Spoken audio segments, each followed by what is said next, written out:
Avec plus de 2 150 000 km², l'Arabie saoudite se classe au 12e rang des plus grands pays du monde. Pourtant, nombreux sont les étrangers qui ignorent que ce royaume est loin d'être un simple désert. De vastes étendues de dunes se succèdent. De hautes chaînes de montagnes sillonnent son territoire. Des hauts plateaux verdoyants bénéficient des pluies de mousson saisonnières. Le littoral immaculé de la mer Rouge rivalise de beauté avec celui des Maldives, et des villages en pierre existent depuis bien avant l'époque des pyramides d'Égypte. C'est aussi le pays de Saudi Aramco, l'immense compagnie pétrolière nationale et le premier exportateur mondial de pétrole brut, dont la capitalisation boursière avoisine les 1 000 milliards de dollars américains.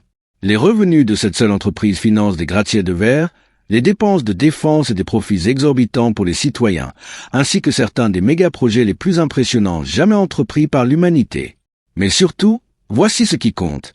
La dynastie Al Saoud règne sur le pays, et sa fortune cumulée est estimée à environ 1 400 milliards de dollars américains.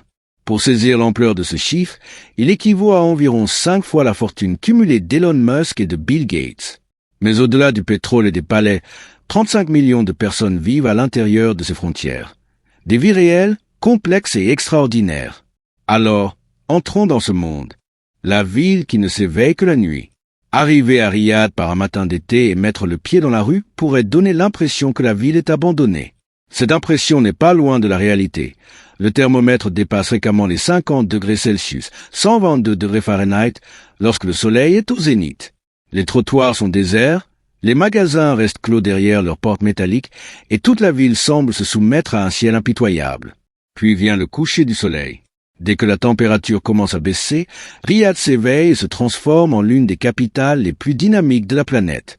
Des rangées de Lamborghini, de Ferrari et de Rolls-Royce, parfois entièrement recouvertes de dorures, envahissent les autoroutes.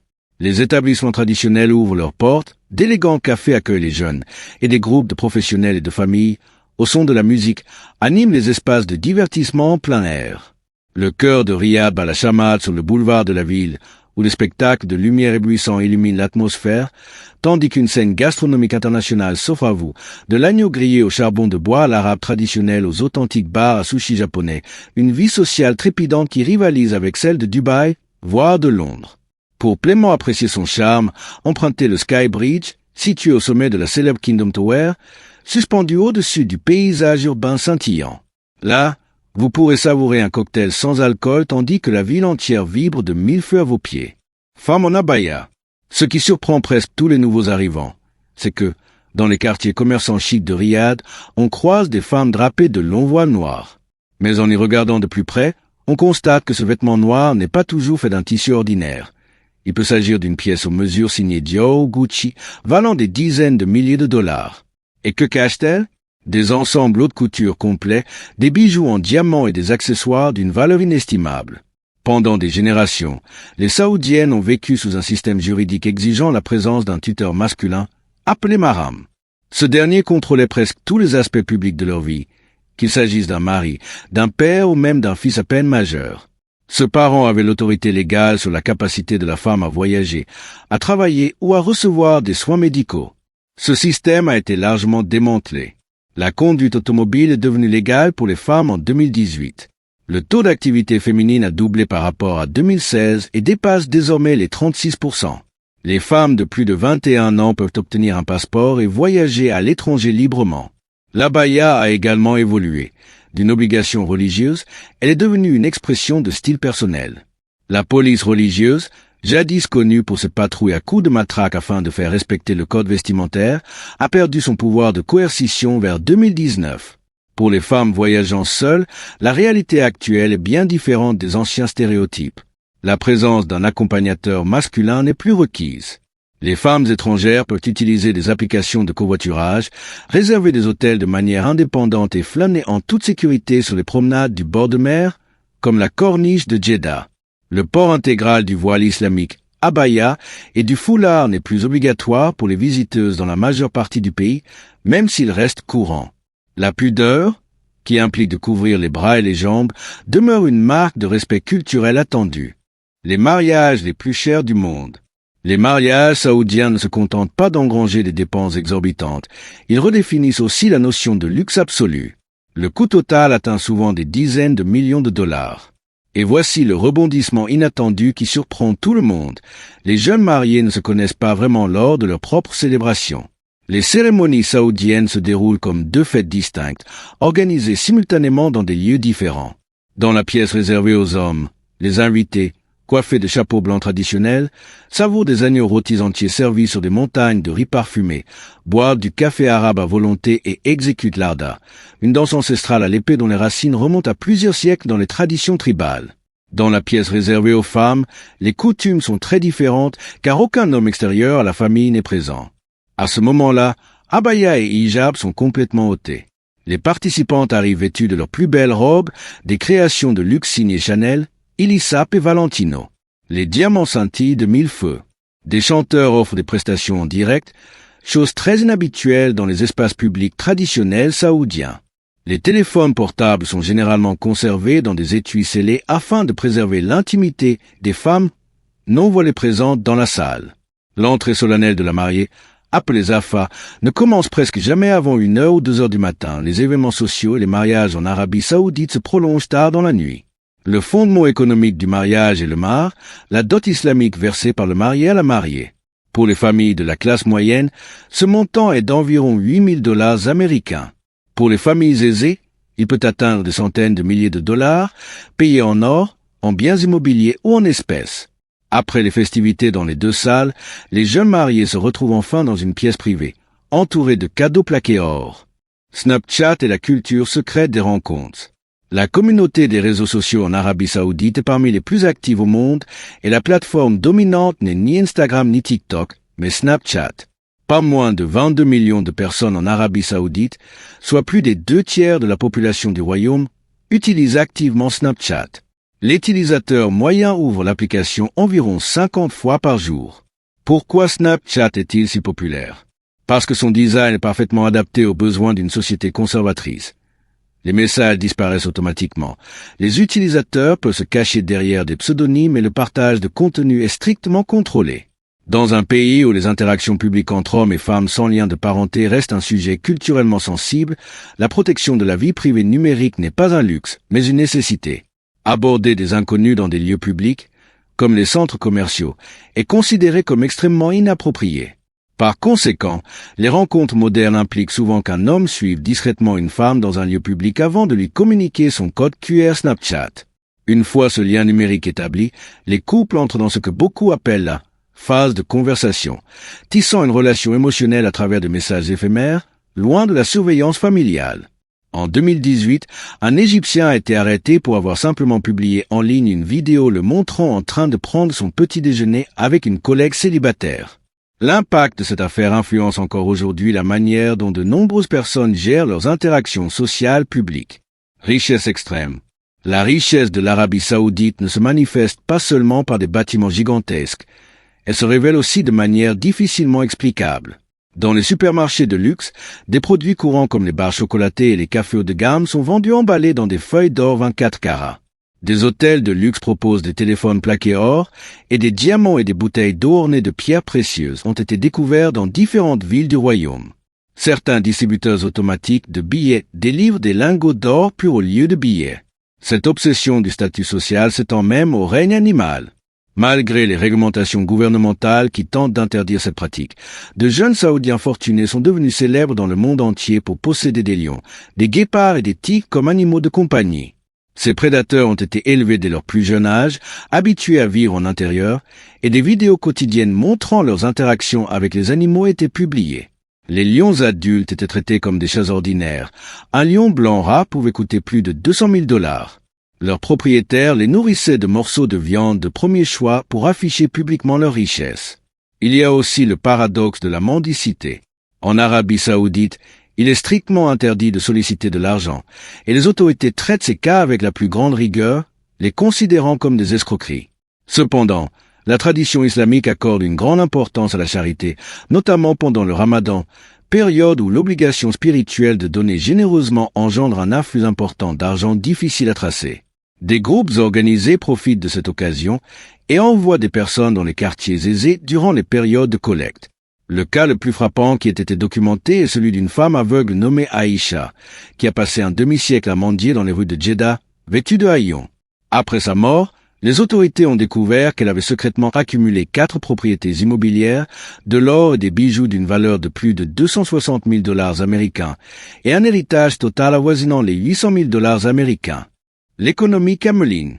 D'un point de vue occidental, un chameau peut paraître un animal de zoo étrange. En Arabie Saoudite, un chameau de concours peut valoir autant qu'une Ferrari en édition limitée, voire bien plus. Sur les grands marchés comme le Souk Al-Jamal à Riyad, des centaines, voire des milliers de chameaux sont achetés et vendus chaque jour. Un chameau de travail ordinaire coûte entre 3 cents et 1000 dollars. Les meilleurs chameaux de course atteignent des centaines de milliers de dollars et les chameaux les plus exceptionnels participant à des concours de beauté peuvent se vendre jusqu'à 50 millions de dollars. Le festival du chameau du roi Abdulaziz, qui a lieu chaque année, est le point culminant de cet immense système commercial.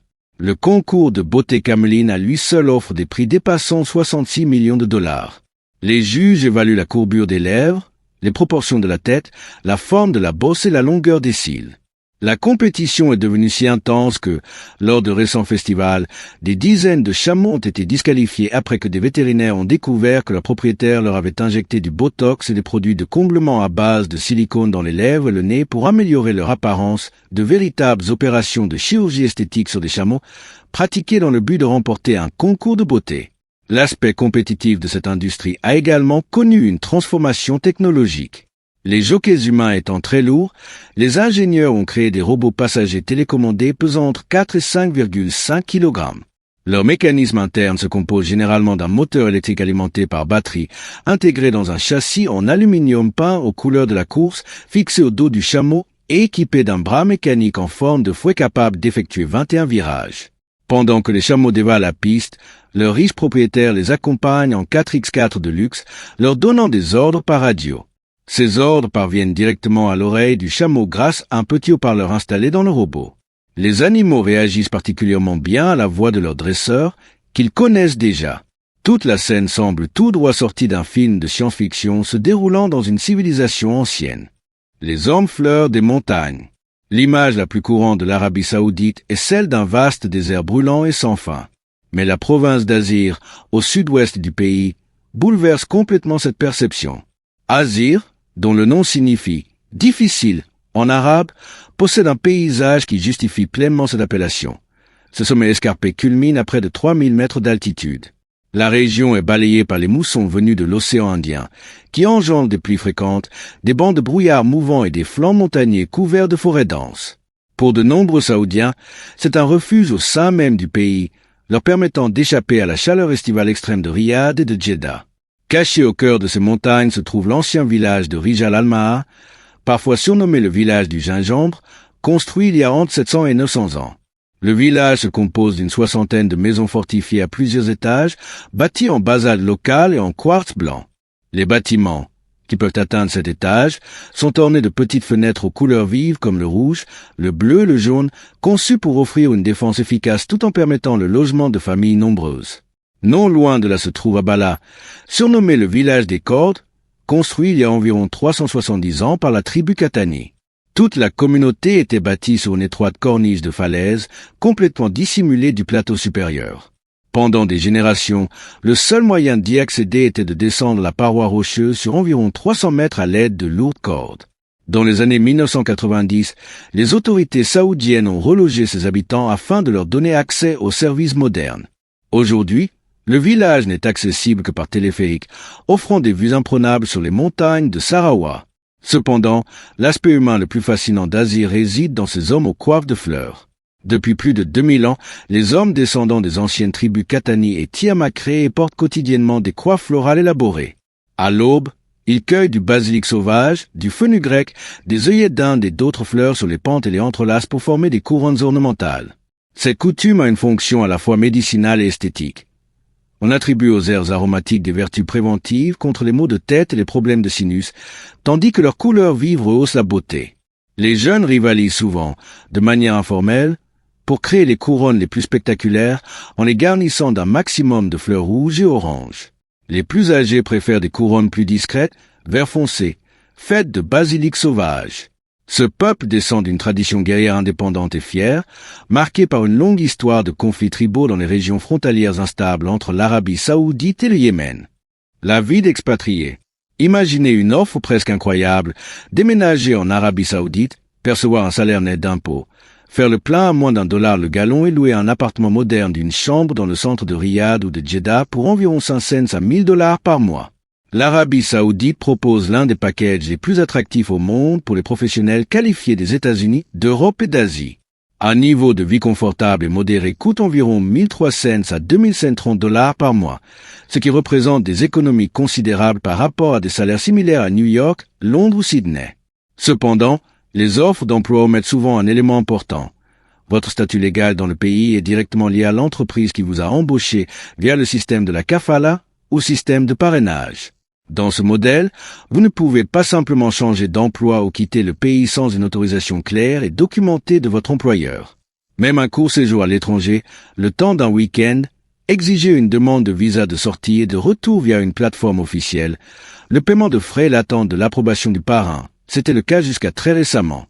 Quitter le pays avec une telle autorisation et ne pas revenir à la date prévue, même en cas d'annulation de vol ou d'urgence familiale, entraînait une interdiction automatique de séjour de 3 ans. Cela pouvait signifier perdre son emploi, son logement et peut-être même tous ses biens laissés dans le pays, à cause d'un simple problème logistique.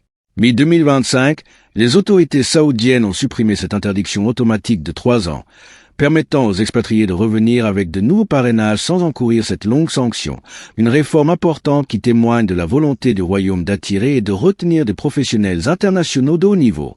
La vie quotidienne d'un expatrié implique également des adaptations culturelles qu'aucun contrat ne peut prévoir. La chaleur dans les provinces centrales peut représenter un véritable risque physique. Les villes sont principalement conçues pour les voitures, avec peu d'infrastructures adaptées aux piétons, et la conduite y est souvent très agressive, ce qui demande une adaptation aux nouveaux arrivants. Malgré tout, ceux qui parviennent à s'adapter en retirent un avantage financier réel et considérable. Nombre d'expatriés quittent l'Arabie saoudite après plusieurs années, avec des économies qu'ils n'auraient jamais pu accumuler ailleurs. Concevoir l'impossible. Quand l'asphalte dépasse fréquemment les 70 degrés Celsius, se plaindre ne suffit plus. Il faut trouver des solutions pour échapper à la chaleur. L'Arabie saoudite a développé certaines des structures de climatisation les plus incroyables jamais construites, même si une grande partie du monde ignore leur existence. Prenons l'exemple de la grande mosquée de la Mecque. Pendant le Hajj, lorsque jusqu'à 3 millions de fidèles se rassemblent dans cette seule mosquée, elle est bondée de pèlerins. La mosquée active alors un système de refroidissement d'une capacité de 155 000 tonnes, le plus puissant au monde, capable de maintenir la température intérieure entre 22 et 24 degrés Celsius, tandis que le désert extérieur brûle. Et puis il y a les trottoirs eux-mêmes.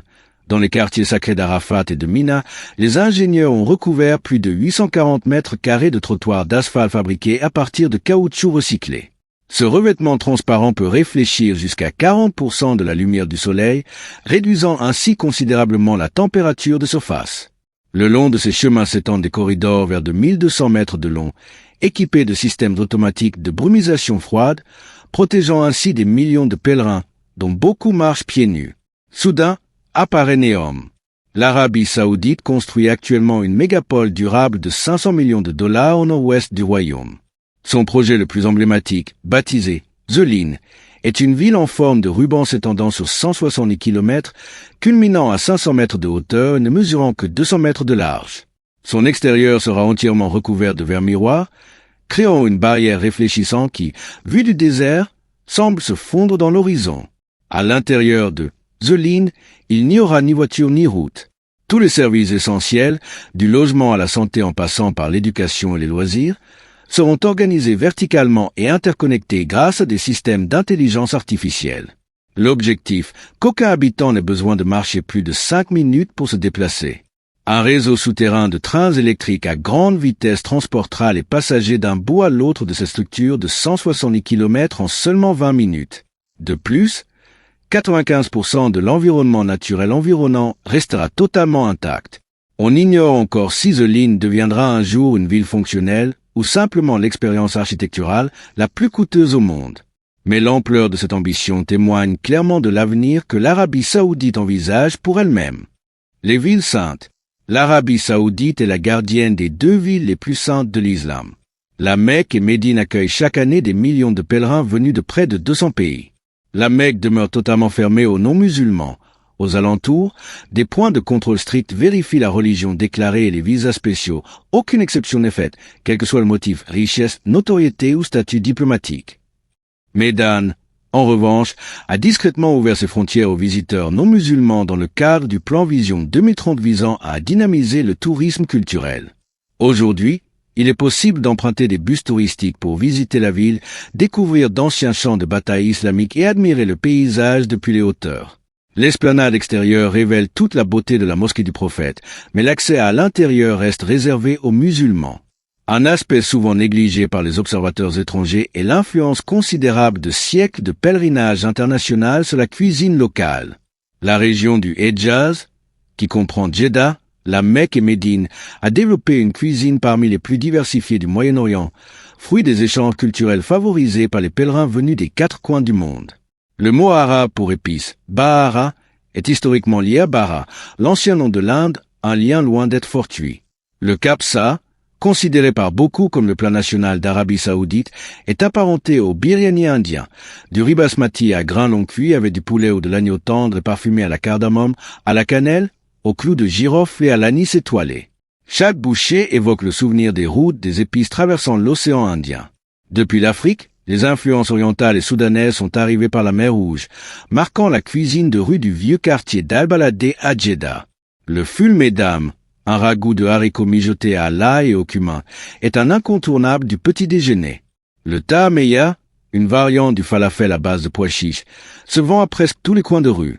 Les crêpes de blé, denses et moelleuses, servent de cuillère comestible pour saucer les ragoûts de viande. Vient ensuite le saleg, un plat réconfortant typique du Hejaz. Du riz à grains courts cuit lentement dans un bouillon de poulet et du lait, puis mélangé à du beurre jusqu'à obtenir une texture crémeuse, semblable à celle d'un risotto. Pour des millions de familles saoudiennes, ce plat évoque le goût réconfortant de la maison. Le monde antique caché dans le désert. Pendant une grande partie de l'histoire récente, de nombreux érudits ont considéré la péninsule arabique comme une terre aride, dépourvue de traces significatives de civilisations anciennes. Aujourd'hui, l'archéologie moderne remet en question cette idée de manière impressionnante. Dans la région d'Alula, au nord-ouest de l'Arabie saoudite, se trouve Egra, également connu sous le nom de Madain Sali. Ce site a été créé par les Nabatéens, le même peuple qui a sculpté Pétra en Jordanie il y a plus de 2000 ans. Plus de 100 grands tombeaux ont été creusés directement dans d'énormes formations de grès, avec des façades travaillées avec une telle richesse de détails qu'elles ont résisté à des siècles d'érosion éolienne sans se déformer. Contrairement à Pétra, qui attire des millions de visiteurs chaque année, Egra est resté pratiquement intact pendant des centaines d'années. De nombreux Saoudiens évitaient de s'approcher du site, persuadés qu'il était maudit. D'anciennes inscriptions au-dessus des entrées des tombeaux avertissent que quiconque perturbe les chambres funéraires subira un châtiment divin. En 2008, l'UNESCO a inscrit le site de Khébar au patrimoine mondial, faisant de Khébar le premier site saoudien de l'histoire. Non loin de là, dans le paysage volcanique de l'oasis de Khébar, des équipes archéologiques françaises et saoudiennes ont récemment mis au jour un site de l'âge du bronze, Al-Nata, vieux d'environ 4400 ans. Cette communauté fortifiée s'étendait sur plus de 2,5 hectares et abritait environ 500 personnes. Elle était entourée d'une muraille défensive de près de 9 km de long, dont certaines sections atteignaient près de 5 mètres de haut. Ces découvertes démontrent que des sociétés urbaines complexes et stables prospéraient déjà dans le nord de l'Arabie, à la même époque que les sociétés égyptiennes et mésopotamiennes. Encore plus anciens sont les mustatiles, un mot arabe signifiant rectangle. Grâce à l'imagerie satellite, les scientifiques ont recensé plus d'1 millier de ces énormes structures de pierre disséminées dans les plaines de lave et les déserts d'Arabie saoudite. Certains spécimens dépassent 580 mètres de long et sont estimés à plus de 7000 ans, ce qui les rend bien plus anciens que Stonehenge et les pyramides de Gizeh. Leur fonction demeure un mystère, bien que les chercheurs pensent qu'elles pourraient avoir eu une utilité cérémonielle pour les peuples anciens pratiquant l'élevage. L'Arabie saoudite n'est pas seulement un pays qui construit son avenir, elle est également située au cœur de l'un des sites archéologiques les plus importants au monde. Des paysages naturels spectaculaires. Si vous pensez que l'Arabie saoudite se résume au pétrole et au sable, Alula vous fera changer d'avis. Vous y découvrirez Egra, site classé au patrimoine mondial de l'UNESCO, souvent surnommé la Pétra du monde arabe. Ces immenses falaises de grès et ces tombeaux rupestres antiques donnent aux visiteurs l'impression d'être plongés dans un film d'aventure historique. Son attraction touristique la plus célèbre est le rocher de l'éléphant, une gigantesque formation rocheuse naturelle en forme d'éléphant dressé au milieu du désert, un cadre idéal pour des photos inoubliables. À l'opposé de son paysage aride, Jeddah offre un havre de paix en bord de mer avec des eaux cristallines, une architecture moderne et un centre historique animé. Les amateurs de culture et de créativité pourront explorer la vieille ville de Jeddah avec ses maisons en pierre de corail et notamment la fontaine du roi Fahd, la plus haute fontaine du monde dont le jet d'eau s'élève à 312 mètres, plus haut que la tour Eiffel sans son antenne. Vous pourrez vous détendre sur la plage de la Corniche où l'eau cristalline et le sable blanc offrent un cadre idéal pour une promenade en bord de mer tout en savourant des fruits de mer frais dans un restaurant local. Va ensuite Dammam, la porte orientale du golfe Persique. La ville est réputée pour ses plages tranquilles, son ambiance chaleureuse et son marché aux fruits de mer animés. L'île de Marjan est un lieu particulièrement unique à visiter, une tour s'élève de la mer telle une mystérieuse forteresse cernée par les eaux. Dammam est également l'un des premiers endroits d'Arabie saoudite où l'on peut admirer le lever du soleil, ce qui en fait un lieu idéal pour contempler les premiers rayons du soleil illuminant l'océan. Ne manquez pas non plus la ville historique de Diriyah, berceau de la dynastie royale Al Saoud. Fondée au XVe siècle, elle fut la première capitale de l'Arabie saoudite et aujourd'hui inscrite au patrimoine mondial de l'UNESCO. Diriyah se transforme actuellement en l'une des destinations touristiques les plus luxueuses au monde, avec des hôtels 7 étoiles, des restaurants étoilés au guide Michelin et des musées d'histoire complets intégrés à son architecture patrimoniale.